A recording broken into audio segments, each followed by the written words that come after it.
Thing runs perfect.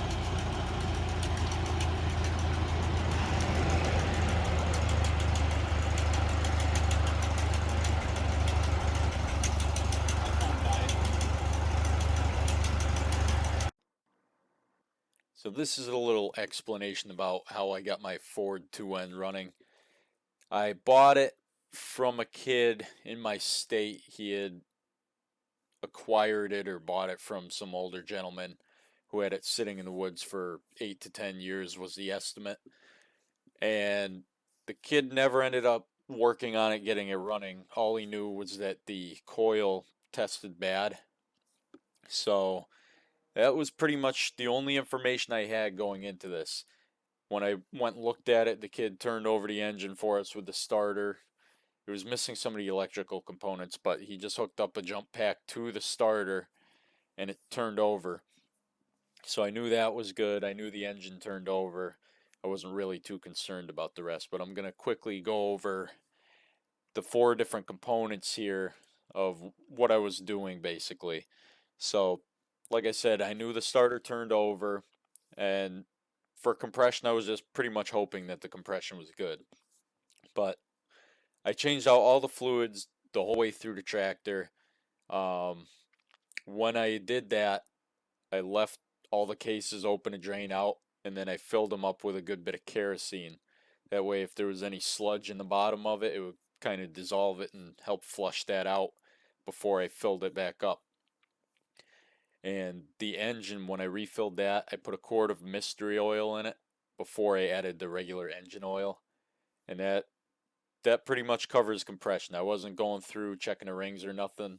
I figured the mystery oil, if it was going to have a stuck ring, the mystery oil would help free that up and get those back to where they needed to be. For air, the air filter was in place. The oil bath was clean. It wasn't filthy or anything. The filter was inside of the housing.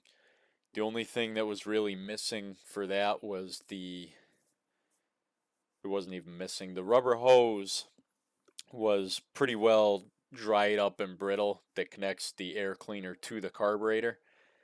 The muffler that was on there was completely rotted out in the middle. So I got another muffler, put that on just to help with the back pressure on it. And then the rest of the whole air system is in the carb itself. So under fuel, obviously, that's also carburetor issues. So I tore the carb apart just to see what I was looking at. And when I pulled it apart, there was no gasket in there. It was just gasket material, the silicone stuff, except whoever tore it apart had it all over everything. It was over the needles inside, in the jets, the passages, the float was covered in it. So I tanked the carburetor for a couple of days in my parts washer just to get all the main stuff off of it.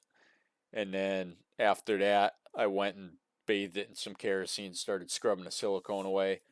But there's really no way for me to get inside those passages, even with a rubber nozzle on my air gun. I couldn't get all those cleaned out. So I decided to forego that and just order a cheap Chinese carb off Amazon. It was like 30 bucks or something. And that would also take care of the air issues, any of that. Um, Aside from that, it was missing the fuel line going from the sediment bowl to the carb, and it was also missing the sediment bowl itself.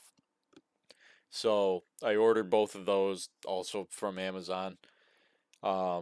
The only issue there was the sediment bowl was advertised as glass. It was not. It was plastic. So when I installed that, I put gas into the tank and just flowed some through to make sure the carb would get some.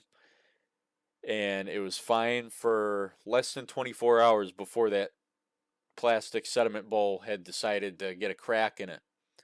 So I went to go and take a picture of that just to put up for my Amazon review. And by the time I came back outside with my phone, the whole right half of the bowl was missing. It was on the ground. It had cracked in a different spot and fallen off in 2 minutes. So I ended up going to Tractor Supply, getting a new glass bowl for 39 cents. Apparently, they are on clearance nationwide right now, so that was a good deal.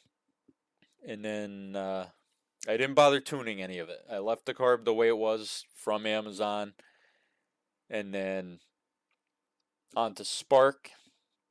It was missing the battery. Um, it did have plugs in it, but I swapped those out anyways. That's just something I do regardless. It was missing the ignition switch. It had some automotive switch, like a 6 terminal automotive switch. Got rid of that, put the correct switch in it.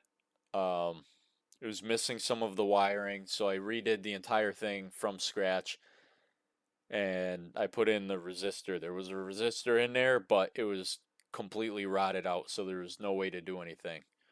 And when I redid the wiring, the one thing I noticed on the current resistor was everything was hooked to the bottom terminal, which was like your power in from the battery. And so basically, the coil was going straight from the battery power. There's no resistor in that circuit at all. So I redid all of that per the schematic in the manuals.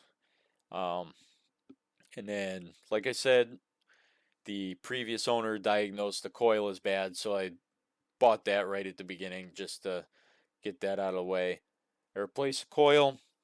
Once all this other stuff was done, it still had no spark. So I checked on the points. They were gapped correctly. They were moving in and out. So the condenser was bad. And my Kawasaki motorcycle, I had this same issue, except it was a weak spark. It was a brand new coil, brand new battery, brand new points and condenser, and it still had a weak spark. So I got rid of that on the bike and went to an electronic ignition, and it fired right up. It ran beautiful. So I decided to do the same thing here. I got a Protronix electronic ignition. The part number is 1247P6 for the positive 6 volt, positive ground rather.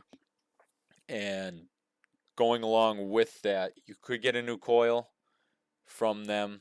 I decided to stick with the Tractor Supply replacement or Amazon replacement, wherever it came from. But the only thing with the electronic ignition is you need a suppression wire. So I also got those off Amazon, and it was like a universal kit for the N series tractors with the front mount distributor. So all you have to do is trim them down a little bit and terminate them yourselves. And along with the electronic ignition, they change it from um, the ground wire or the negative wire from the battery going to the top of the coil to a positive on the top of the coil. So you just ground out the top of the coil to a positive ground, and then the negative wire ends up going to the electronic ignition. So you had to redo the wiring that I just redid, but whatever, that wasn't a big deal. And then after that, it started up immediately. There was really nothing to do. I didn't have to go fiddling with the carburetor or anything. It was just very simple, surprisingly. I expected more issues when I took this project on. There's no leaks from the engine, the transmission, hydraulics, nothing.